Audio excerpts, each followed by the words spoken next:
কন্যার আমি মনে করি এই সময়ে তাদের আর্থিক ভাগ্যটা প্রকৃত অর্থে ভালো। বিশেষ করে আপনারা দেখতে পারবেন, আমি তো মনে করি সেপ্টেম্বরের 15 তারিখ পর্যন্ত, 13 তারিখ পর্যন্ত ফাইন্যান্স যথেষ্ট স্ট্রং হবে, আয় বাড়বে। আপনি যেভাবেই যুক্ত থাকুন না কেন আয়ের সাথে, আপনি চাকরি করুন, ওয়েদার আপনি কোনো বিজনেস করুন, আপনি স্বনিয়ন্ত্রিত পেশা বা বৃত্তির সাথে থাকুন, যে ধরনের প্রফেশনে আপনি থাকুন না কেন, আপনার আর্থিক সঙ্গতিটা কিন্তু এবার একটু ভালো হতে চলেছে।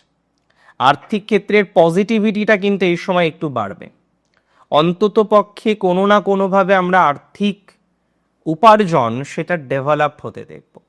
বিশেষ করে নক্ষত্র হস্তার অর্থনৈতিক ডেভেলপমেন্টের জায়গা কিন্তু তুলনামূলকভাবে বেশি।